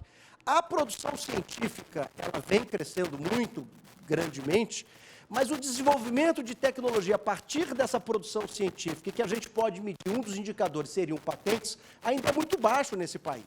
Então, quando a gente vê jovens aqui que pegam a ciência e transformam em desenvolvimento tecnológico, um serviço que impacta na vida das pessoas, e aqui, pelo contrário, às vezes uma ciência que eu produzo só vai ser usada daqui a 100 anos. É importante relacionar isso. Não pode ter uma perspectiva utilitarista da ciência. Por exemplo, na informática, por exemplo, a lógica booleana, que é algo fundamental para os computadores digitais, foi construída há 100 anos, sem saber para que era aquilo na matemática, e 100 anos depois surgiram os computadores digitais com base nela. Então, a ciência é muito importante, mas ela tem que estar a serviço também, aí, gerando inovação, gerando tecnologia. Então, a gente também vê que tem uma produção baixa. Mas eu quero dizer que é a universidade pública hoje que mais produz ciência nesse país. Preservar a universidade pública, os estudos federais públicos, as instituições públicas, é preservar a ciência, é preservar o futuro. E eu queria só para dizer, o ensino superior e as universidades são algo tão valorizado pelos países desenvolvidos. Nós tivemos no encontro lá em Salamanca, os 800 anos, foram mais de 600 reitores do mundo inteiro pensando a educação para o futuro. Quem nos recebeu lá foi o rei da Espanha e o presidente de Portugal, porque era um encontro ibero-americano. E quem fechou o evento foi o primeiro-ministro da Espanha. Mas eles não só estiveram lá, não. Eles foram depois para conversar com os reitores, numa deferência, não à pessoa do reitor, mas uma deferência à sua representação, porque o conhecimento complexo, o conhecimento que vai formar os professores, o conhecimento que vai formar os profissionais do futuro, o conhecimento que vai transformar a vida das pessoas, é algo muito caro, nos dois sentidos, do ponto de vista de investimento, é um investimento caro, sim, mas caro também da sua importância, porque ele, como muito bem dito aqui, serão as alavancas para superar os problemas dessa sociedade. Então, eu quero só registrar que essa segunda tese de que a produção científica desse país se dá no campo privado é uma inverdade, mas se falado muitas vezes, como diz o professor Luiz Fernando, e talvez pela essa não comunicação nossa com a sociedade, possa levar a má interpretação e as pessoas não valorizarem aquilo que é muito importante, né? Que é uma educação de qualidade, mas ela depende de uma universidade de qualidade, porque é ela que prepara os professores que vão fazer a diferença na educação, e é um processo que se retroalimenta. É essa educação de qualidade que vai gerar os jovens talentosos para poder continuar desenvolvendo ciência e tecnologia para o futuro do país. Ok, professor Agamenon. Vou só voltar aqui da inovação tecnológica. A fala dele me levou a colocar a coisa que é importante. Existe um mito de que os grandes desenvolvimentos tecnológicos eles são feitos pela iniciativa privada, pelo capital privado. Isso é mentira. E aí eu gostaria de, talvez, não sei como, a gente tem uma professora da Universidade de Sussex, na Inglaterra, ela é descendente italiano, Mariana Mazzucato. Ela escreveu um livro, tem uns 4 ou 5 anos, O Estado Empreendedor. Não é fazendo a defesa do Estado, essa discussão que eu acho meio complicada e ruim, entre estatismo e privatismo, isso é uma discussão ruim. Eu não quero entrar no mérito. Mas ela lista todas as tecnologias de ponta como elas tendo passado por uma fase de investimento público. Quer dizer, aquela fase em que a pesquisa ela é incerta no sentido do resultado. Quer dizer, esse imediatismo não leva a coisa nenhuma. Quer dizer, tem uma fase que é do investimento público e ela mostra muito bem todas as tecnologias, inclusive essa tecnologia do toque foi a primeira, apareceu numa tese de doutorado. Quer dizer, surge na universidade. Depois, o investimento público ele leva até um determinado ponto, e aí só a partir desse ponto que a iniciativa privada ela vai e leva em frente. Né? Então, é um mito esse de achar que a capacidade lá do pessoal do Vale do Silício, dos grandes empreendedores, foi que tiraram do zero e levaram a tecnologia de ponta. Isso é um mito que tem que ser desfeito. Talvez fosse o caso até de chamar a professora aqui para um debate na universidade, eu até já sugeri a algumas pessoas. Né, sei. Bom, ela esteve no Brasil há pouco tempo, acho que lá em São Paulo. A outra coisa que eu ia falar, não sei, falta pouco tempo, é a questão esse ataque à educação, a questão ideológica, e aí eu acho que você colocou a questão importante. Essa questão ideológica ela não cai do nada, como se fosse um espírito desencarnado. Existe uma base material que é a própria crise do capitalismo. A crise do capital. Quer dizer, se você olhar historicamente, né, o capitalismo viveu muito bem os chamados 30 anos gloriosos, que veio de 45 a 75. depois essas crises elas vão fazendo a desregulamentação e essas ideias neoliberais elas encontram campo propício para se desenvolver, até porque elas ficaram incubadas, né? Durante a Segunda Guerra, esse pessoal vociferando contra o Estado, né? Os neoliberais ficaram lá na Suíça, né? Até que as condições materiais propiciassem, né, a hegemonia, pelo menos temporária, em alguns lugares do projeto neoliberal. Então, o perigo que eu acho é a própria negação da ciência. Quer dizer, se você combate o pensamento crítico, por excelência, é o pensamento científico. E aí a gente vê a questão da... Não é só da fake news, quer dizer, da imposição, tem um viés autoritário para fazer a destruição do conhecimento científico e impor a inverdade ou a não verdade, né? Que é a negação do conhecimento científico. Quer dizer, você impõe qualquer coisa. Então, essa bandeira aí da escola sem partido, ela é extremamente autoritária, porque ela pressupõe que o professor agora vai seguir um receituário político e ético. Ele só vai fazer aquilo lá e ele não vai expressar. O professor, a cátedra, não vai ser o lugar da livre expressão do pensamento e da liberdade, como você falou. Bom, já acabei. Mas é isso, essa questão da negação é um perigo para uma sociedade autoritária que a gente não sabe onde é que isso vai dar. Quer dizer, esse autoritarismo vai até onde? A ponto de destruir o conhecimento científico. A sociedade humana ela foi toda construída a partir da Revolução Científica, foi reconstruída, reconfigurada a partir da Revolução Científica do século XVII e depois com a Revolução Industrial na Inglaterra, que se espalhou por todos os países da Europa e Estados Unidos, né? Então, nós somos herdeiros dessa sociedade. Se isso está sendo questionado a pretexto de negar o conhecimento científico, não sei aonde é que isso vai dar, mas que é perigosa essa via e ela tem que ser combatida na sua origem, que é ressaltando o valor da ciência, o valor do conhecimento, tudo isso, e evidentemente que tem uma ética associada a isso. Isso não acontece sem estar por trás uma ética, uma forma de convivência do ser humano, né? Aí vem outras questões que são importantes a gente debater. Mas vou ficar por aqui para não me estender muito. Professora Cláudia. Olha só, eu gostaria de falar mais um aspecto, né, desse forte ataque, né, que eu acho importante se ter claro. Bastante, quando eu digo, é importante a gente lutar para que nossos alunos tenham pensamento crítico, a sociedade brasileira tenha pensamento crítico, é exatamente para ela poder definir seus próprios destinos em relação claro, às situações em que ela está passando. A questão do neoliberalismo, né, já há bastante tempo está atacando a educação. Então, esse afloramento dessas violências do Estado contra os professores, né, é um afloramento, mas que já a educação já está sofrendo esse ataque há bastante tempo. Não é? Vocês considerem, por exemplo, a questão da Lava Jato, que eu não vou... pegue o termo, Lava Jato. Eu sou engenheira naval.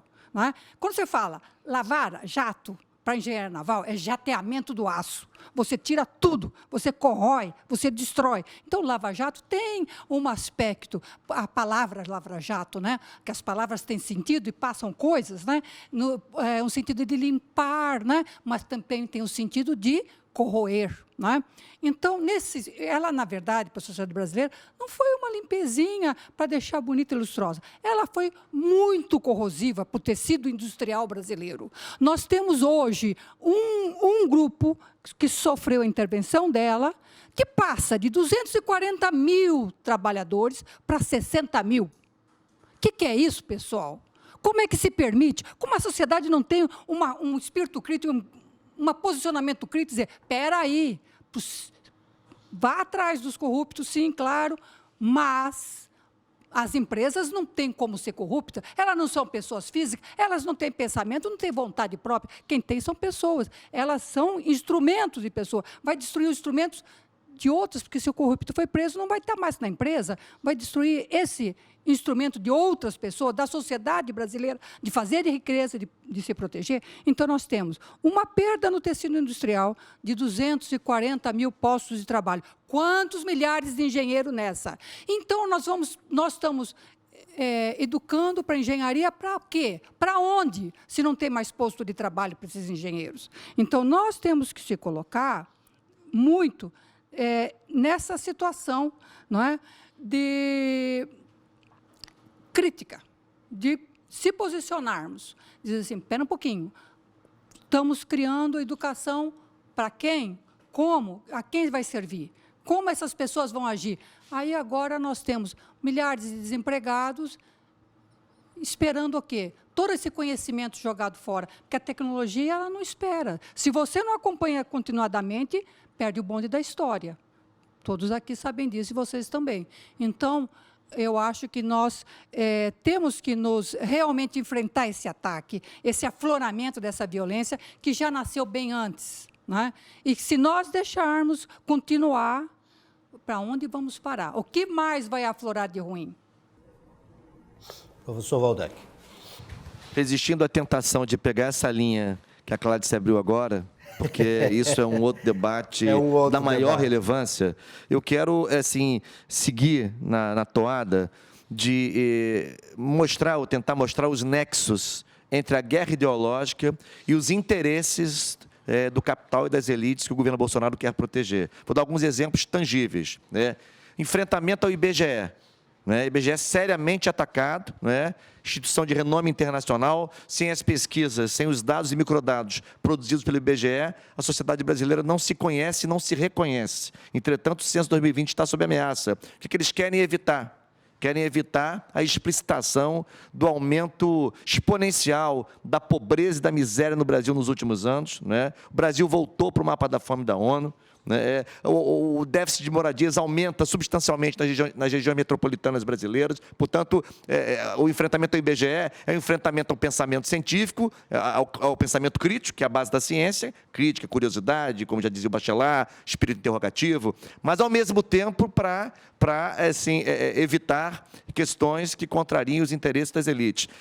INPE, Instituto Nacional de Pesquisas Espaciais, né? Pesquisas fundamentais para monitorar e mapear o desmatamento da Amazônia brasileira. Né? Estão enfrentando as pesquisas do INPE. Né? É uma crítica à ciência, é um ataque ao pensamento científico, mas é também, né, para abrir a guarda, para acabar com as áreas demarcadas, para favorecer a grilagem sustentada por milícias, enfim. Então, tudo tem uma relação. Né? Então, não é só uma guerra ideológica por si mesma, é uma guerra ideológica que guarda a relação com a proteção, a preservação, a ampliação dos interesses do capital. Fiocruz, recentemente foi desautorizada. Estudos clássicos e reconhecidos internacionalmente feitos pela Fiocruz, historicamente, sobre o fenômeno da dependência química. O ministro disse que não valem. Né? É o ministro que valida. Né? Não vale esses estudos, mas ele quer dissimular o quê? Quer dissimular que avançam, os mecanismos que avançam no enfrentamento à dependência química são os mecanismos da reforma psiquiátrica. Né? Assim, não é internação compulsória, não são as comunidades terapêuticas que acham que é banho frio de manhã, remédio bíblia que resolve o problema. Ou seja, é importante a gente entender os nexos entre a guerra ideológica contra a ciência e contra a educação e os interesses tangíveis, objetivos, né, materiais, né, das elites e do capital que o governo quer proteger. E, por último, para dar alguns exemplos também, alguns dados objetivos sobre essa linha que o Jefferson, esse brilhante reitor, que é o orgulho da educação no Rio de Janeiro, estava falando sobre o financiamento da educação. Sim, nós sofremos em 2016 um baque enorme com a aprovação, com o retorno dos efeitos da DRU sobre a parcela do orçamento federal vinculada à educação. Nós já tínhamos tirado esse problema. Né? Já tínhamos evitado esse problema quando a DRU pesava 20% sobre 18% da União. Em 2011, foi uma emenda constitucional proposta ainda pelo Lula, né? O ministro era o Haddad, nós tiramos os efeitos da DRU sobre o Orçamento Federal da Educação. Eles voltaram, e voltaram com 30%. Então, dos 18% que a União tem que investir em educação, 30% podem ser destinados a outras despesas discricionariamente. Né? A emenda do teto de gastos a gente não pode esquecer. São 20 anos de congelamento em investimentos sociais. E agora a mudança na gestão do petróleo, como você falou, né? Assim, o Brasil está abrindo mão da gestão dessa riqueza estratégica, né? Está colocando tudo à disposição das petrolíferas internacionais, está fazendo isenções tributárias trilionárias, né, para fortalecer os seus interesses, os interesses dessas petrolíferas, e, ao mesmo tempo, vai mudar agora a legislação, essa que foi apresentada no vídeo, que vinculava receitas do pré-sal para financiar a educação. E é por isso que hoje, nesse momento que fazemos o programa, nós estamos há exatos 5 anos de vigência do novo plano nacional, do atual Plano Nacional de Educação, que tem vigência até 24, e completou 5 anos em 19, em 24 de junho de 19. Nenhuma meta das 20 metas, nenhuma meta tem tendência de cumprimento.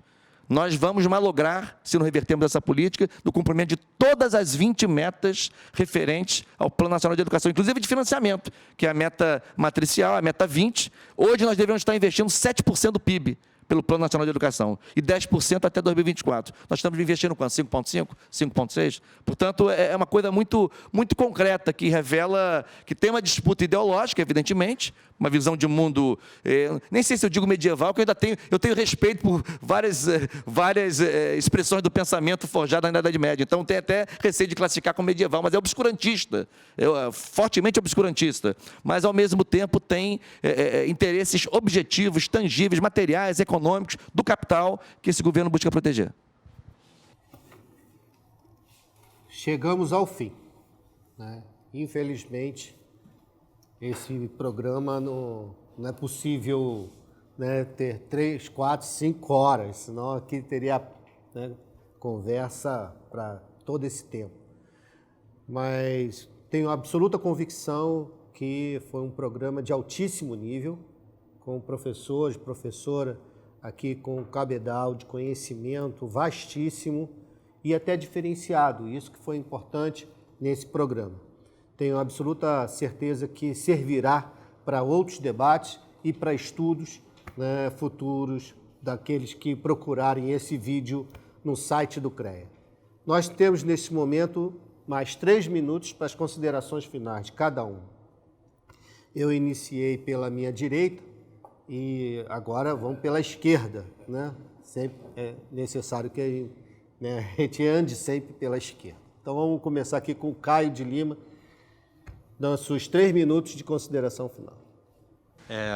Um debate com altíssimo nível, como você falou.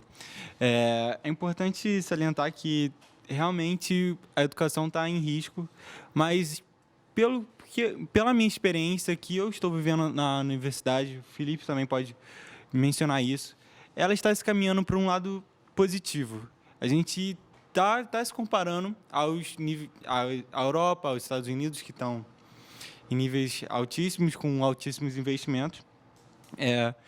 Mas isso pode ser possível, mas não com o corte de gastos, com o corte de verbas.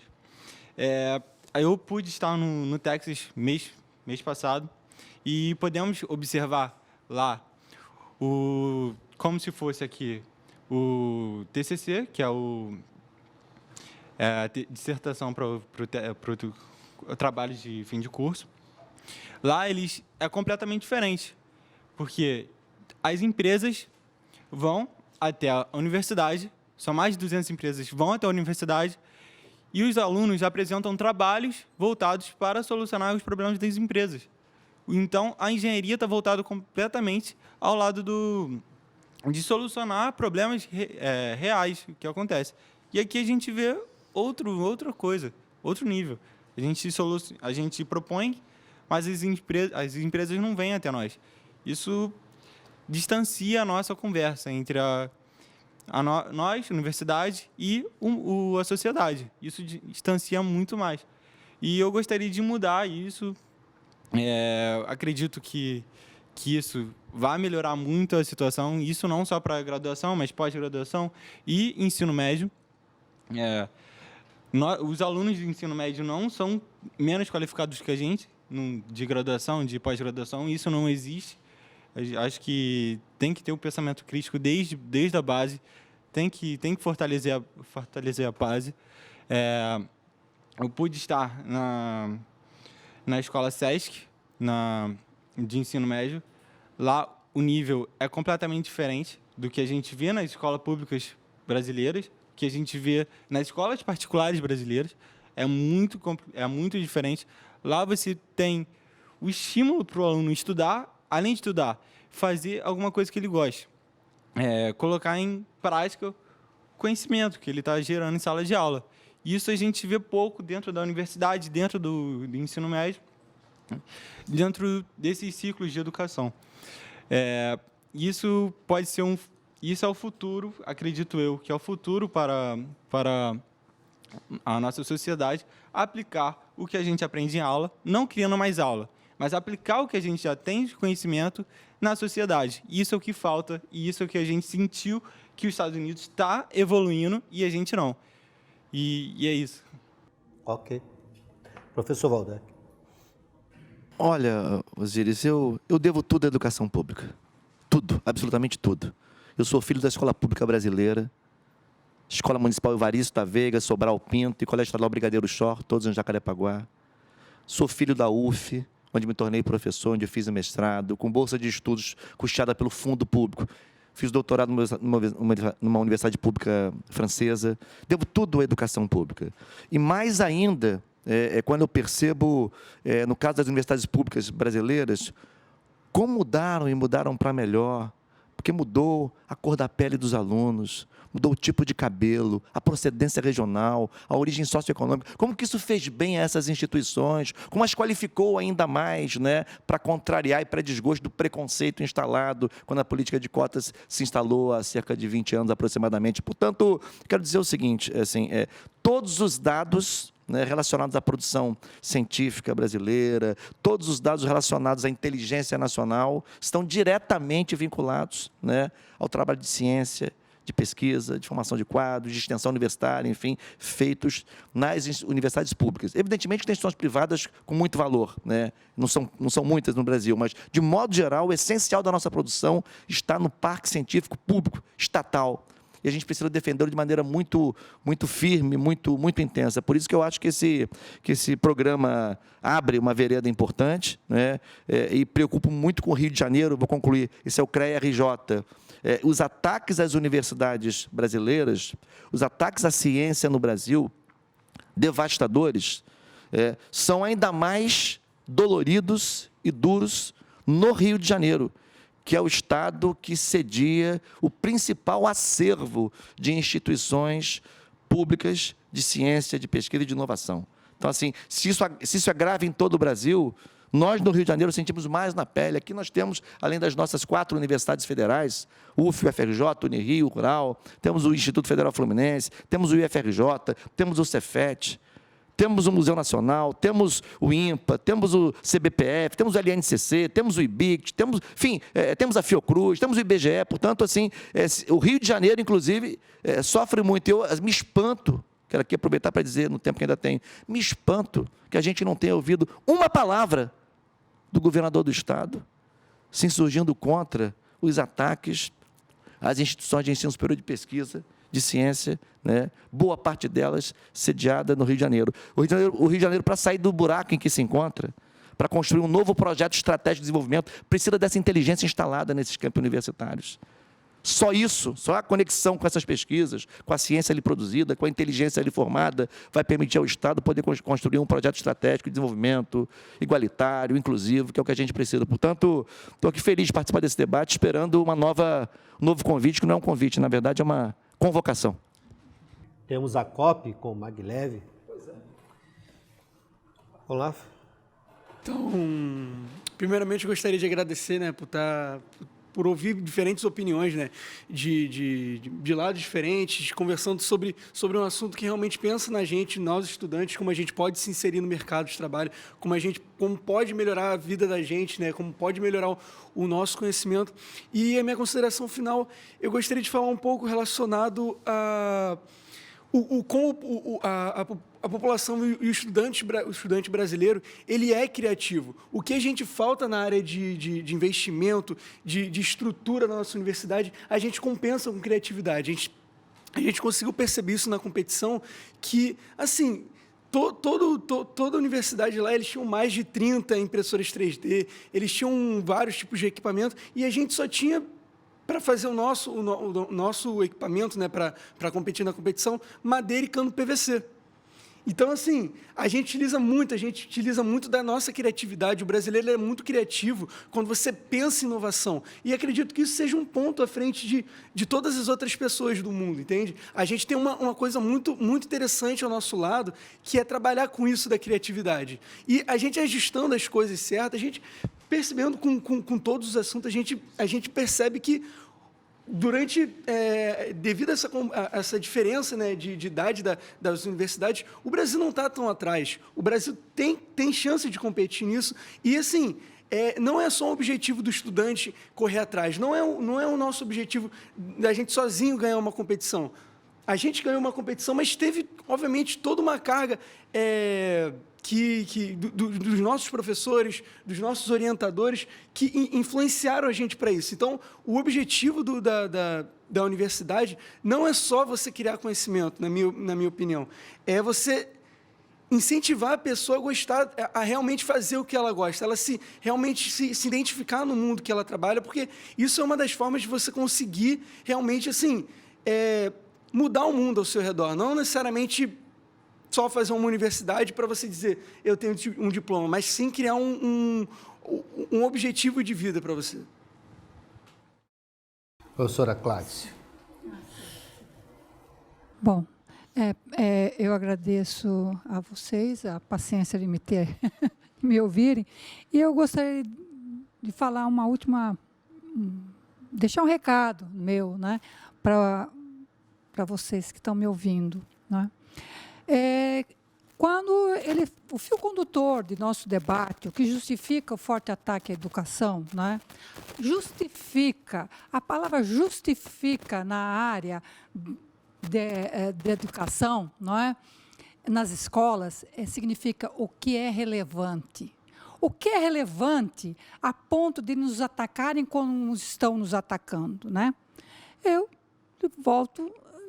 apresento o que para mim me parece o mais imediato, né? É o futuro da educação, o futuro seu, o seu futuro. Então, eles querem o futuro seu, como eles querem, e não como você quer, como você tem direito, como você merece. Então, meu recado é que a relevância que eles dão a nos atacar é para que você se torne irrelevante. Então, se torne relevante, continue relevante, né? Enfrente esses ataques.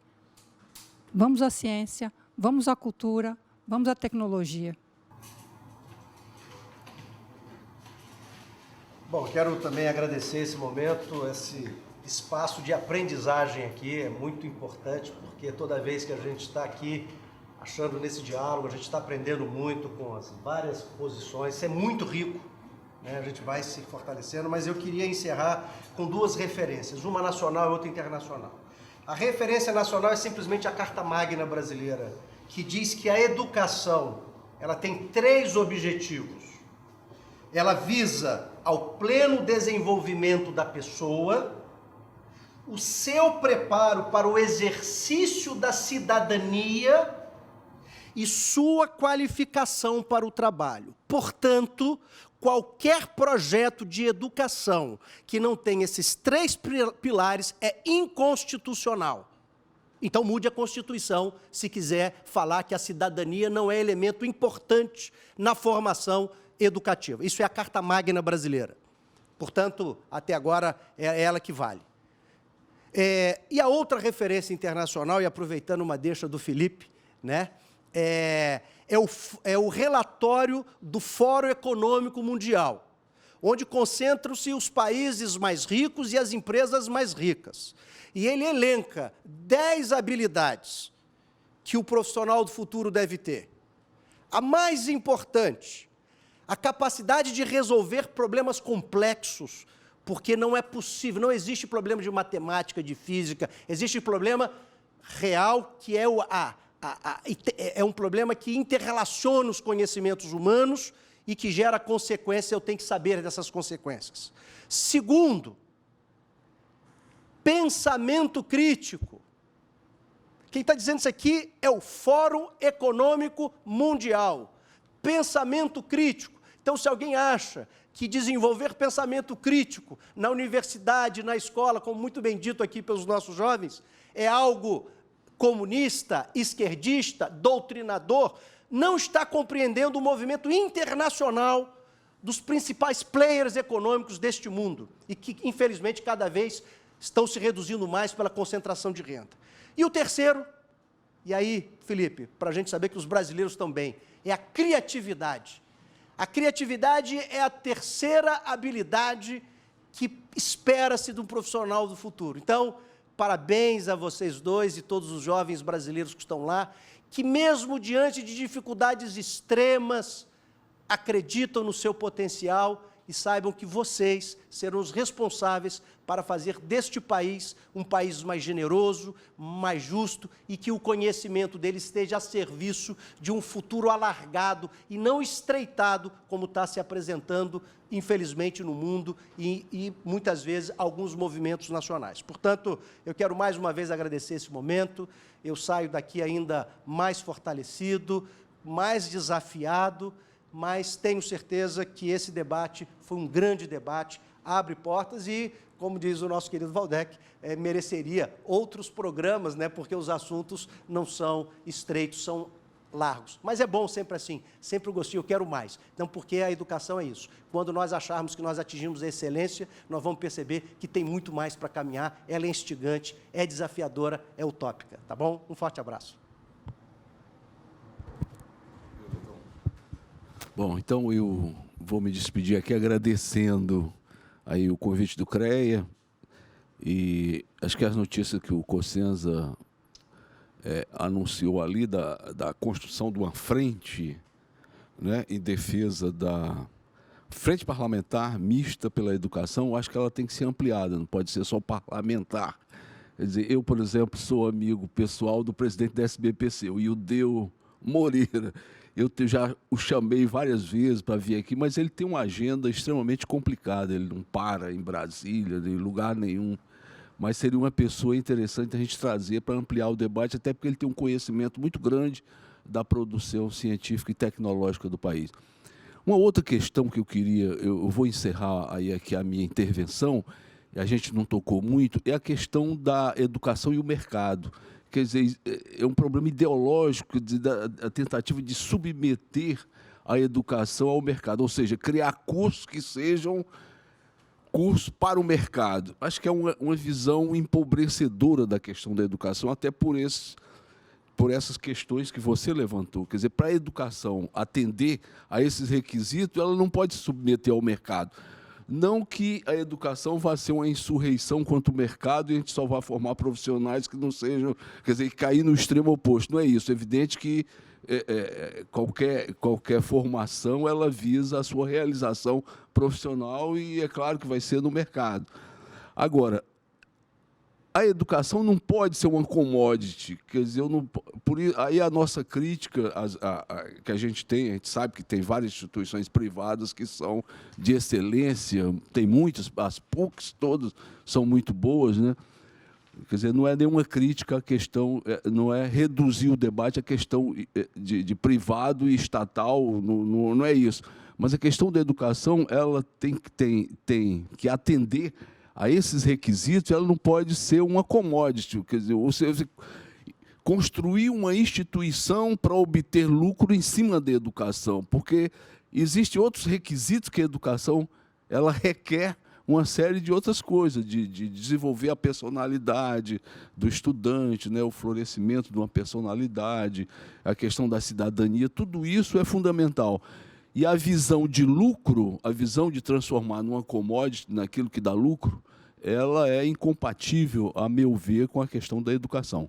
Então, eu queria, e só para encerrar, dizer que a universidade é o lugar da discussão estratégica. A universidade deve ser o farol que ilumina a sociedade. Ela não pode se submeter ao mercado. Ela tem que prever para onde o mercado vai e até influir, né, no desenvolvimento do próprio mercado, com uma visão estratégica de sociedade, de Estado nacional, de nação, de soberania. Então, a questão do lucro, nesse sentido, torna incompatível, é uma visão muito estreita, a visão da educação para o lucro, da obtenção de um determinado valor que você vende no mercado. É isso que eu queria deixar, mas aí é um debate que a gente pode aprofundar em outra oportunidade. Muito obrigado pela oportunidade da participação. E me despeço dos meus companheiros, dizendo que foi muito agradável a convivência e o conjunto de assuntos que a gente levantou aqui e discutiu.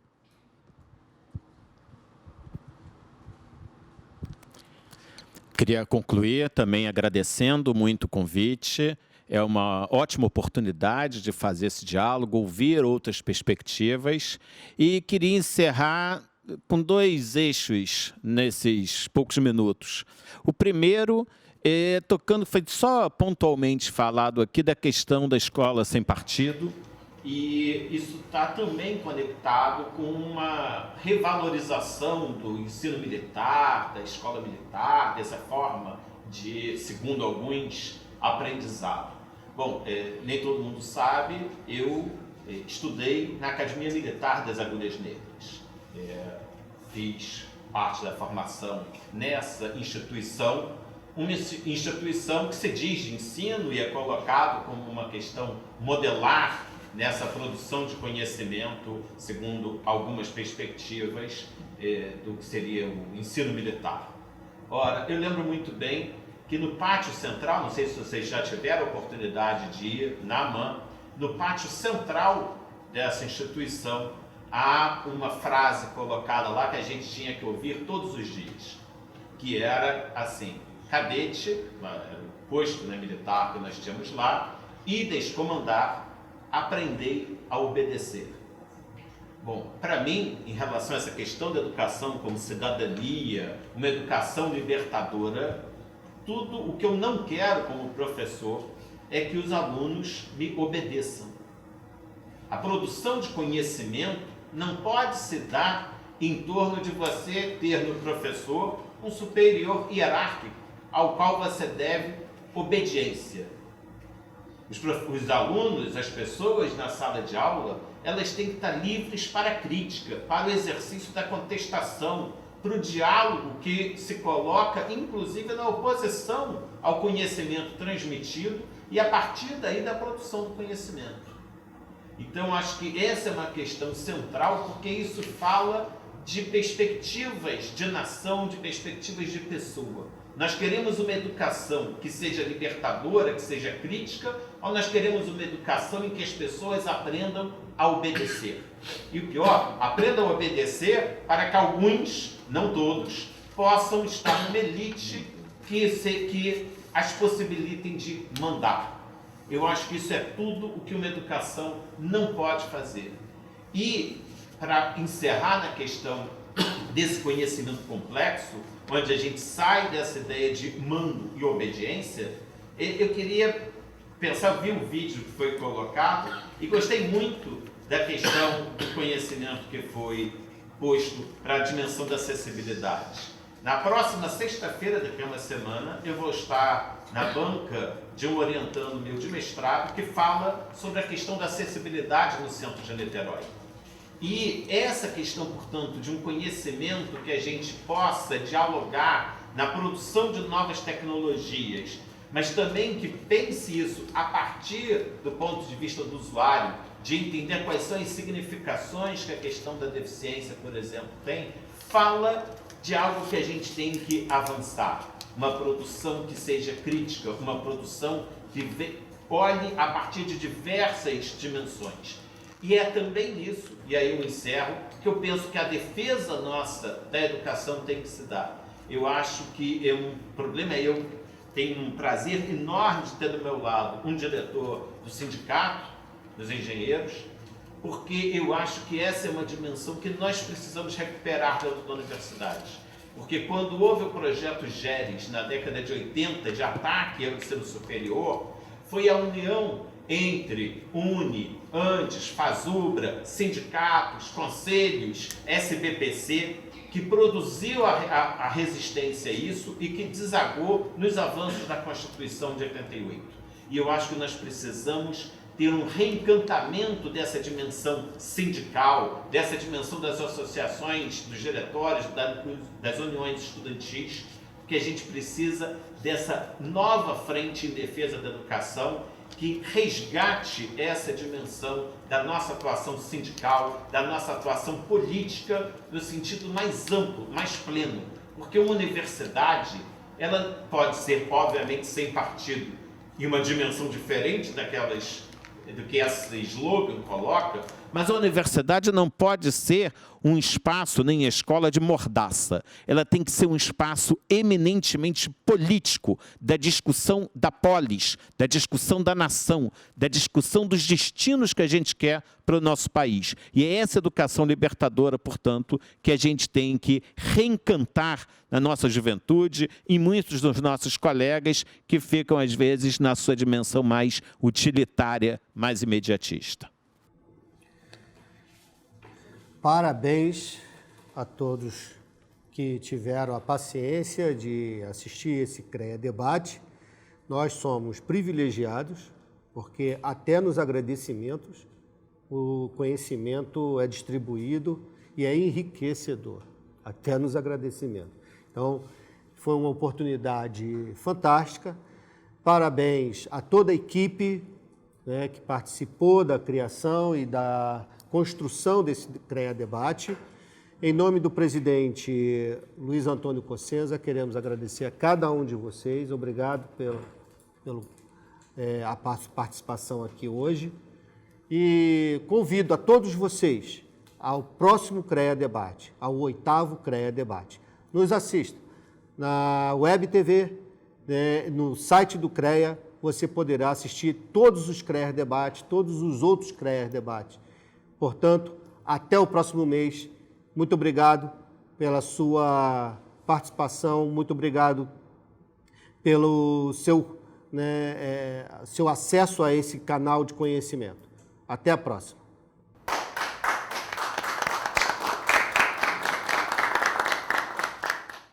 Para outros assuntos do seu interesse, confira as nossas redes sociais.